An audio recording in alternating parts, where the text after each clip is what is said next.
Memang sering wawancara saya soal sekeliling bandit-bandit lingkaran Jokowi. Bandit-bandit. Ingat, pernyataan saya tidak pernah lemah lembut terhadap kekuasaan. Bandit-bandit di sekeliling Jokowi. Yang maling bansos, yang mencuri soal PCR, kemudian banyak lagi yang membajak pangan, harga pangan tinggi, mafia pupuk, dan banyak sekali. Dan itu ada di lingkaran Jokowi. Dan alhamdulillah Jokowi melakukan tindakan hukum hari ini, banyak mereka ditangkap. Dan itu fakta juga Bung Aiman. Artinya sekali lagi saya sampaikan, terkait pilkada Pak Jokowi tidak punya kepentingan. Dan sudah terkonfirmasi tadi apa yang disampaikan Bung Ciko, dan juga terkonfirmasi disampaikan oleh kawan-kawan dari PKS, bahwa itu bukan keinginan PKS, bahwa itu juga bukan keinginan Pak Jokowi, dan itu juga bukan keinginan oleh PDIP. Secara ideologi tidak ketemu. Gitu. Jadi kalaupun ada perbedaan pandangan, ya biarkan. Itulah suara kalau tadi katakan oleh Bung Noel, Pak Jokowi nggak ada itu hil mustahil oleh Pak Jokowi cawe-cawe di pilkada. Itu nggak mungkin, betul ya Bung Noel ya? Jadi pilkada itu urusan partai politik. Kalau ditanya Pak Jokowi ya nggak tahu. Ya itu emang domainnya partai politik. Karena partai politik peserta dalam proses pilkada. Mana ada presiden dalam undang-undang pemilu, mana ada presiden sebagai peserta. Yang ada partai politik. Dan presiden nggak bisa ngapa-ngapain. Lah nggak mungkin, apalagi dengan waktu yang cuman sisa 2 bulan ini. Menuju 20 Oktober. Ngapain lagi sih? Gitu, makanya saya anggap tujuan-tujuan yang keji ini sudah dihentikan lah. Tudingan keji ya namanya. Tudingan keji. Termasuk PDIP misalnya Ono Surono mengatakan bahwa ini Mulyono and the gang. Partai Sandiaga Uno menyampaikan tuduhan-tuduhan yang basisnya hoax tanpa data ini kan tidak baik. Gitu kan, kita mau ke depan ini ya sudah lah, bangsa ini saling rangkul, saling guyup, nggak usah lagi saling ofensif, nyerang sana nyerang sini, tidak berbasis data. Ya dulu kawan saya juga teriak-teriak soal Samsul dulu, ya kan? Siapa tuh? Ya teman saya nggak mau sebutin namanya. Maksudnya apa? Yang maksudnya ya sekarang, Samsul maksudnya kan Mas Gibran waktu itu kan? Iya Mas Gibran kan. Maksudnya apa? Kan teman saya tuh yang kurang ajar tuh. Sinton, ingat kan? Sinton. Oh Mas Sinton. Oke. Nah dia tuh yang teriak-teriak begitu. Lantas hari ini ada Ono Surono lagi kan, makin aduh saya bilang kacau. Ini partai kader loh, partai kader, partai besar. Sebetulnya tidak basisnya hoax, tapi basisnya gagasan. Maksudnya nah, PDIP? Iya kan dari PDIP. Tapi saya tidak mau ini menyerang PDIP. Tapi saya ingin mengkritik kader yang tidak sepatutnya menyampaikan sesuatu di depan umum tidak berbasis ideologis. Gitu loh. Bahkan katakan nggak sepatutnya PDIP menyampaikan hoax, karena katakan itu. Iya. Gitu, walaupun dia tidak langsung menyerang Jokowi, dia pakai kata-kata Mulyono. Anda yakin itu yang apa disampaikan oleh PDIP adalah berita yang salah dan itu hoax? Hoax, sangat hoax. Sangat hoax. Saya berani disumpah Mau bahala Om Ges dengan keyakinan saya tadi, gitu. Bahwa itu adalah hoax. Hoax. 100%. Bahwa Mulyono itu kan nama kecil Pak Jokowi. Iya. Yang berada di balik kegagalan PDIP mengusung Anies Baswedan. Iya. Kegagalan Anies Baswedan dan lain sebagainya. Itu sangat hoax menurut Emmanuel Ebenezer. Ya bukan hoax lagi, emang nggak ada datanya kok. Oke. Gitu. Bung Ciko ada mau membantah atau mengiyakan? Bahkan gini, Kita harus melihat, tunggu lu udah panjang. Sabar. Ya, silakan Bung Ciko. Ini jadi kalau kita bicara soal ini, kita kan nggak bisa juga fokus hanya bicara soal pilkada kali ini. Kita harus bicara soal pilpres. Kita harus bicara sepanjang tahun bagaimana banyak hal yang terjadi yang memang disinyalir ada cawe-cawe presiden di situ yang dilakukan di luar atau ekstra undang-undang ya. Tadi kan apa yang disampaikan oleh Noel itu idealnya memang begitu. Idealnya seharusnya begitu. Seharusnya seperti itu. Seharusnya semua dilakukan sesuai undang-undang, dilakukan sesuai aturan. Guyup rukun. Iya. Tadi ketika Bang Geis menyampaikan terkait soal penyanderaan beberapa partai politik misalnya ya, terkait dengan Nasdem, dengan PKS, saya ngintip ke sahabat saya di Wakil Sekjen PKS tadi, agak ngangguk-ngangguk juga gitu. Jadi pada prinsipnya gini, ini Maksudnya gimana nih? Umum, sudah rahasia umum.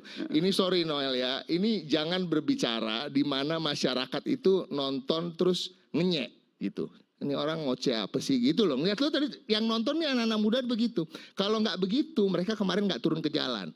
Ya kalau nggak begitu mereka koalisi masyarakat sipil juga tidak mengkritisi Presiden Jokowi begitu keras. Which is itu harus dihargai. Kritik-kritik itu jangan semua kritik yang keras, kritik yang memang sebenarnya ingin memperbaiki keadaan bangsa kita, meluruskan kembali demokrasi supaya demokrasi kita menjadi sehat, dianggap hoax. Jangan semuanya dianggap hoax dan tidak harus juga semuanya harus bisa dibuktikan secara hukum. Karena memang kita tahu operasi-operasi ini dilakukan oleh orang-orang yang memang melakukannya supaya tidak bisa dibuktikan kan gitu ya. Ini artinya ini kan high politics, ada kekuasaan yang memang memegang begitu banyak kekuasaan. Jadi kalau dicari buktinya memegang kekuasaan terhadap intelijen, terhadap aparatur negara. Dan ini beberapa kali Presiden Jokowi juga pernah menyampaikan bahwa saya tahu isinya partai, saya akan pegang orang intelijen, ya kan. Saya akan apa istilahnya bukan gebuk ya. Kalau gebuk kan zaman Soeharto ya terlalu kasar, dia bilang apalah gitu waktu itu. Saya kerjain lah gitu kasarnya gitu ya, ada masukan-masukan dari kejaksaan dan lain-lain. Ini artinya dalam berbagai kesempatan entah keceplosan atau entah nadanya mengancam, Presiden juga sering menyampaikan. Dan kita nggak bisa juga bilang oh berarti yang ini detail yang ini dia melakukan ini, enggak. Tapi karena dia pernah menyampaikan itu juga, kecurigaan itu pantas ya. Nah, tapi kita mau bicara soal terkait dengan pencalonan Anies Baswedan ya. Tadi nggak hoax itu tudingannya seriusnya. PDIP menyampaikan soal hoax apa enggak, yang menyampaikan kan Ono yang lebih tahu mungkin. Saya tidak terlibat dalam soal pencalonan Mas Anies. Ya proses itu saya tidak terlibat secara langsung. Tapi Anda meyakini apa yang disampaikan benar? Nah, seperti saya sampaikan, kecurigaan itu wajar. Ada kecurigaan seperti itu. Karena tadi ada cerita-cerita yang saya sampaikan tadi. Ya, itu satu. Kalau kita bicara soal pencalonan Mas Anies ya, kami dari PDI Perjuangan, khususnya saya juga ingin menjelaskan bahwa jangan sampai juga ada pikiran bahwa PDI Perjuangan meninggalkan Anies Baswedan. Satu hal. Karena, sampai hari ini tidak ada itu? Tunggu dulu. Karena apa? Karena kita memang tidak pernah bersama Pak Anies. Oke. Kita bukan pernah menjadi pendukung beliau. Kita bukan orang yang mendukung beliau di Pilgub, bukan mendukung beliau di Pilpres, bukan kemudian di proses Pilgub melakukan deklarasi mendukung seperti PKS, tapi sempat dipanggil kan ke DPP maupun PKB. waktu Ya deklarasi. kan? Tunggu dulu. Tapi kan gini. Kegagalan Mas Anies di akhir ketika tinggal partainya PDI Perjuangan sudah bisa diduga oleh orang-orang sebelumnya. Satu, mungkin terkait dengan memang historinya bahwa kita belum pernah bersama ya Bang Ges ya. Ini kita ngomong apa adanya aja. Yang kedua, mungkin terkait ideologi, terkait juga pasar siapa saja pendukungnya Pak Anies yang mungkin berbeda dengan basis pendukung dari PDI Perjuangan. Ini jujur aja, that's what happened. Jadi kalau dibilang ada yang ninggalin, ya mohon maaf Bang ya, yang ninggalin ya PKS, Nasdem, dan PKB gitu. PKS nggak ninggalin? Ninggalin gak ninggalin? Ya apapun itulah, ya, apapun itu. Jadi memang pada akhirnya PDI Perjuangan menjadi pilihan terakhir karena memang tinggal satu-satunya partai. Tapi bukan berarti juga kami tidak berusaha untuk bagaimana caranya, apakah mungkin kita mendukung Pak Anies Baswedan. Namun dalam perjalanannya tadi ya mungkin ada cawe-cawe dari kekuasaan yang disampaikan Kang Ono, mungkin ada benarnya. Tapi kalau mau dikonfirmasi ulang lebih baik dengan yang bersangkutan. Tetapi tadi kecurigaan itu berdasar karena apa? Banyak hal yang pernah Presiden juga sampaikan bahwa dia juga bisa menggerakkan aparat-aparat untuk melakukan hal-hal tersebut. Ya kan dalam berbagai kesempatan dia sendiri yang menyampaikan itu satu. Nah yang kedua belum selesai bos. Nanti lo boleh panjang habis ini. Nah, enggak. Pada akhirnya ya kalau kita bicara soal tadi apakah ada partai yang tidak tersandra kekuasaan? Ya. Itu kan sebuah pertanyaan ya. Memang kita ada juga, partai yang tidak tersandra kekuasaan. Kita nggak bisa juga mengatakan bahwa itu dia menunjuk ke semua partai bahwa itu tersandra kekuasaan. Tapi pada prinsipnya gini. Mungkin tidak tersandra kekuasaan, ada mungkin yang tersandra dengan kasus, kita harus jujur bahwa itu kenyataan. Partai tersandra kasus itu kenyataan politiknya begitu ya. Yang kedua, mungkin tersandra dengan keinginan untuk berkuasa, itu bisa juga. Artinya apa? Dalam keinginan untuk berkuasa ada negosiasi-negosiasi yang harus misalnya takut kehilangan ketua DPR dari undang-undang MD3. Saya tidak mengatakan itu. Nah, saya mau nanya makanya. Saya tidak mengatakan itu dan saya nggak tahu persis apakah ada ancaman-ancaman seperti itu ya. Yang saya rasa secara fatsun politik seharusnya nggak ada gerakan-gerakan ke arah sana. Tidak ada. Ya kan? Apalagi ini untuk partai politik lain. Karena kan ada kita PDIP harus juga menghargai keputusan konsensus yang sudah diputuskan sebelumnya. Ada beberapa faksi. Menghargai juga keinginan masyarakat dan masyarakat paham bahwa siapa yang mendapatkan suara terbanyak akan menjadi ketua DPR. Enggak, saya mau nanya sebentar, karena ini perlu jelaskan juga. Ada beberapa faksi kenapa kemudian PDIP gagal mengusung Anies Baswedan. Yang pertama tadi betul karena ideologis. Yang kedua ada juga yang kemudian takut kasusnya dibuka. Faksi kedua ya. Faksi ketiga karena takut kalau nanti undang-undang MD3 dicawe-cawe, PDIP yang juara satu pemilu legislatif kemarin tidak jadi ketua DPR karena undang-undang MD3-nya diubah. Itu bisa jadi variabel-variabel yang dimungkinkan untuk bisa menjadi efek dari apa. Jadi tidak dibantah nih ya?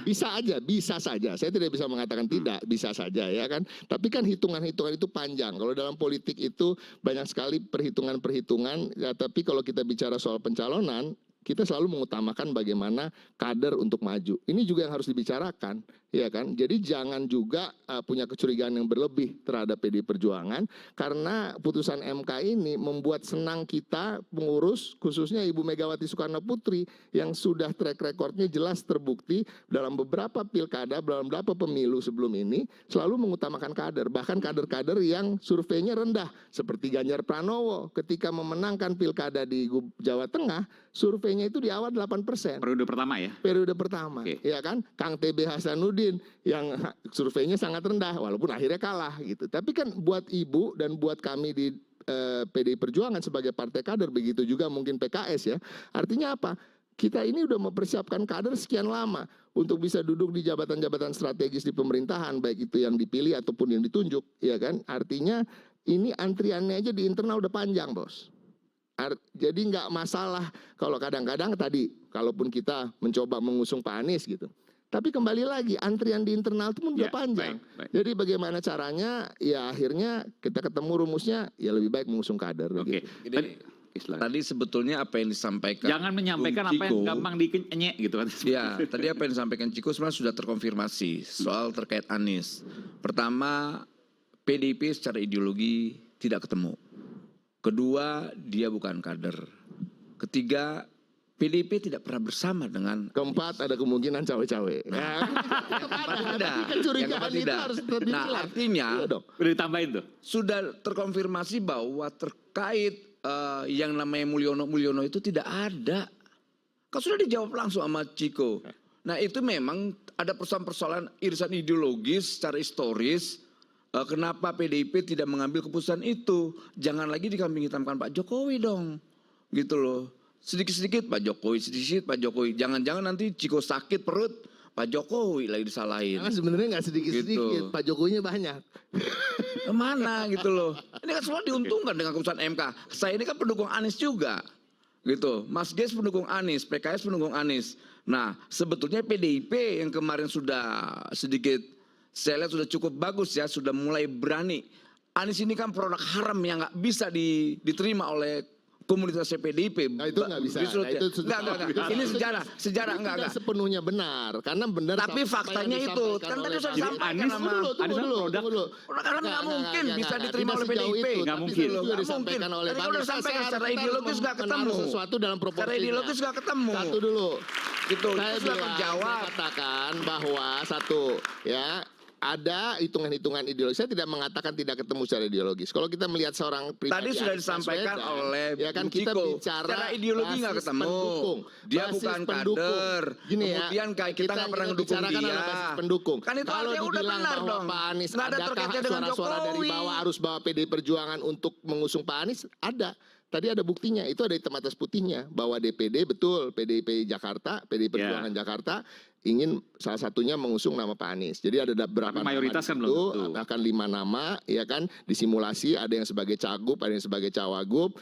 Nah, salah satu nama ada nama Pak Anies Baswedan. Nah, ini nggak bisa dipungkiri, ya. Tetapi setelah kita kembali lagi cermati, dalami, dan kemudian hal-hal yang terkait eksternal juga kemungkinan ada yang seperti disampaikan Kang Ono, di mana saya nggak mengetahui secara persis, tapi patut dicurigai itu tentunya ada Jawab sesuatu secara yang jujur. terjadi. PDI benar-benar menginginkan Anies atau tidak? Sumpah nih, kita sumpah mau di sini.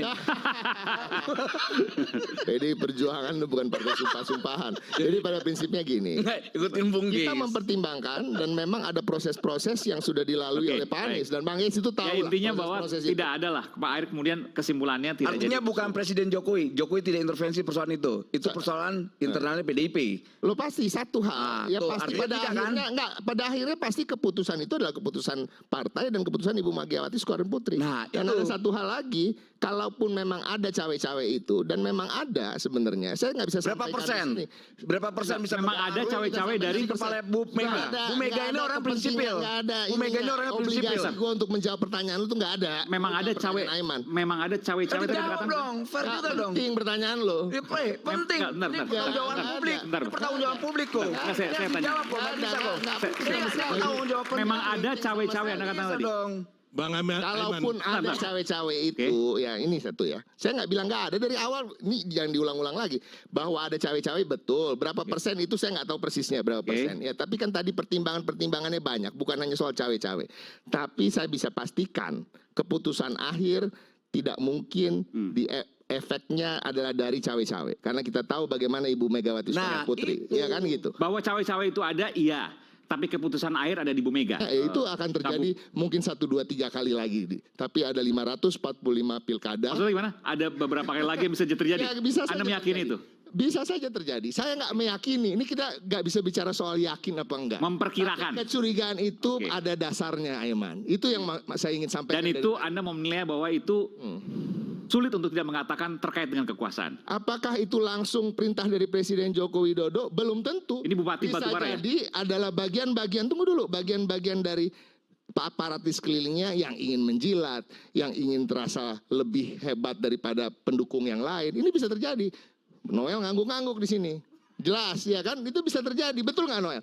Bahwa Saya mau presiden dikelilingi orang-orang yang inkompeten, yang kadang-kadang menjerumuskan yang bersangkutan, seperti Hasan Nasbi yang suka bikin presiden wawancara pura-pura, ya kan? Itu salah satunya. Bahlil yang mengatakan panjang lebar soal Raja Jawa, setuju, ya kan?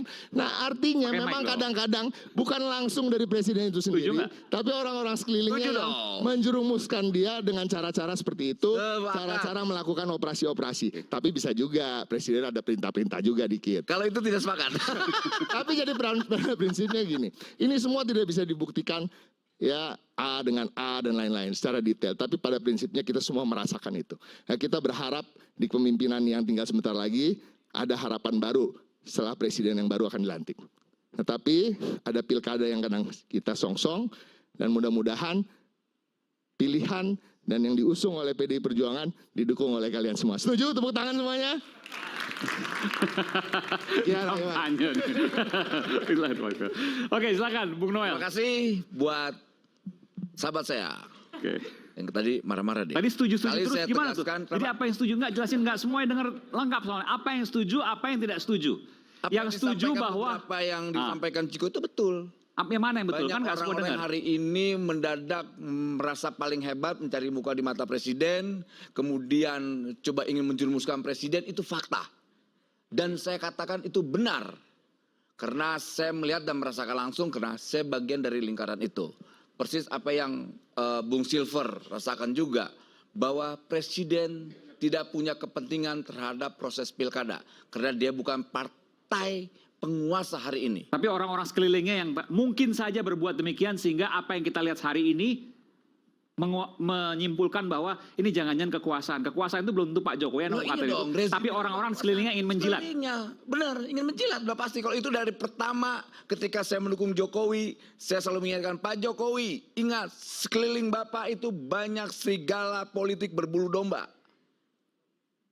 Bung Aiman ngerasain hal itu. Bahkan Bung Aiman sering wawancara saya soal sekeliling bandit-bandit lingkaran Jokowi.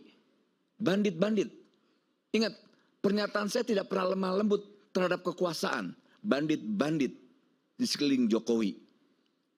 Yang maling bansos, yang mencuri soal PCR, kemudian banyak lagi yang membajak pangan, harga pangan tinggi, mafia pupuk, dan banyak sekali. Dan itu ada di lingkaran Jokowi. Dan alhamdulillah, Jokowi melakukan tindakan hukum hari ini banyak mereka ditangkap. Dan itu fakta juga Bung Aiman.